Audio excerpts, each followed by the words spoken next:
نحمده ونصلي على رسوله الكريم أما بعد فأعوذ بالله من الشيطان الرجيم بسم الله الرحمن الرحيم فلولا نفر من كل فرقة منهم طائفة ليتفقهوا في الدين صدق الله العظيم. کچھ اہل ستم کچھ اہل حشم میں خانہ گرانے آئے تھے، دہلیز کو چوم کے چھوڑ گئے، کہا کہ پتھر باری ہے، زخموں سے بدن گلزار سہی تم اپنے شکستہ تیر گنو، خود اہل ترکش کہہ دیں گے یہ بازی کس نے ہاری ہے. سامعین محترم، دور دراز سے آنے والے مہمانان گرامی اور میرے ہم منصب طلباء کرام، آج جو موضوع لے کر حاضر ہوا ہوں وہ ہے دور حاضر میں مدارس کی اہمیت. سامعین محترم، میں نے جو آیت تلاوت کی اس میں اللہ رب العزت فرماتا ہے کہ مسلمانوں کے ایک جماعت کو چاہیے کہ وہ اس دین کو سیکھنے کے لیے کمر بستہ ہو کر معاشرے کی دینی اور دنیائی تربیت میں مصروف عمل رہے.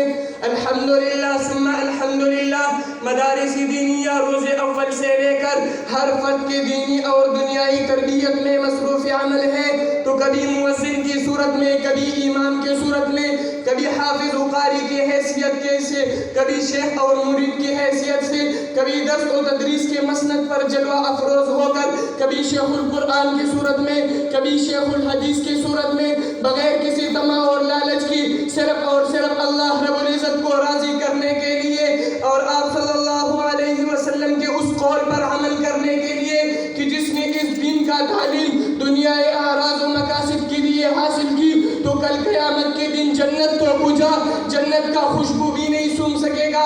تو پھر میں سلام پیش کرتا ہوں ان ہستیوں کو جنہوں نے تمام کے تمام اپنے خواہشات اور اپنے ضروریات کو دبا کر امت مسلمہ کو کبھی دین کی کمی محسوس نہیں ہونے دی. یہی ہے جن کے سونے کو فضیلت ہے عبادت پر، انہی کے ارتقاء پہ ناز کرتی ہے مسلمانی، انہی کے شان کو زیبا نبوت کی وراثت ہے، انہی کا کام ہے دینی مراسم کی نگہبانی. سامعین محترم، آج ایک آواز اٹھائی جا رہی ہے کہ مدارس اسلامیہ نے معاشرے کو کیا دیا. مدارس اسلامیہ کا معاشرے میں کوئی فعال کردار نہیں. یہ ان لوگوں کا آواز ہے جن کے سینوں میں دین کا درد تو ہے مگر سمجھ نہیں. سامعین محترم، یہ بات تو مسلم ہے کہ جس طرح معاشرے میں ایک ڈاکٹر کی ضرورت ہوتے ہیں تو اسی طرح معاشرے میں ایک عالم کا بھی ضرورت ہے. اگر معاشرے میں ایک انجینئر کا کلیدی کردار ہے تو یہی معاشرہ ایک مفسر کا بھی محتاج ہے.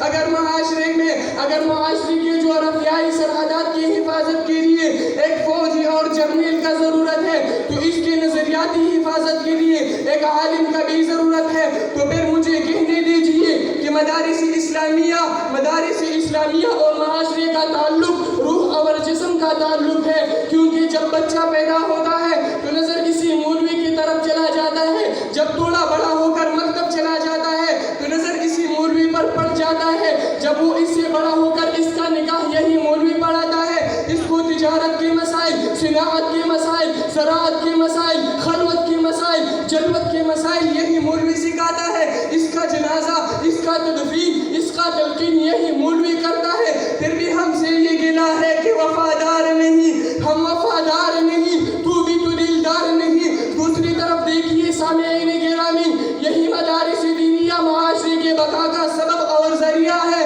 کیونکہ یہی مدارس دینیہ ہر فرد کو اپنا مقام عطا کر دیتا ہے. انہی مدارس دینیہ سے رضا رب فی رضا الوالد کی تعلیم سے والد کی رضا کو رب کی رضا قرار دیا جاتا ہے. الجنت تحت اقدام الامہات کی تعلیم سے جنت کو ماں کے قدموں کا خواب قرار دیا جاتا ہے. من لم یرحم صغیرنا سے چھوٹوں پر شفقت، ولم یوقر کبیرنا سے بڑوں کے ادب کا حکم دیا جاتا ہے. لا يدخل الجنت قاطع سے رشتہ داروں کے ساتھ حسن سلوک کا تعلیم دیا جاتا ہے. من کان یؤمن باللہ والیوم الآخر فلا یؤذی جارہ سے پوری معاشرے کا حقوق کو متعین کیا جاتا ہے. اس پر بس نہیں، بل الانسان کا جسد واحد سے پوری انسانیت کو ایک جسم کے مانند قرار دی جاتے ہیں.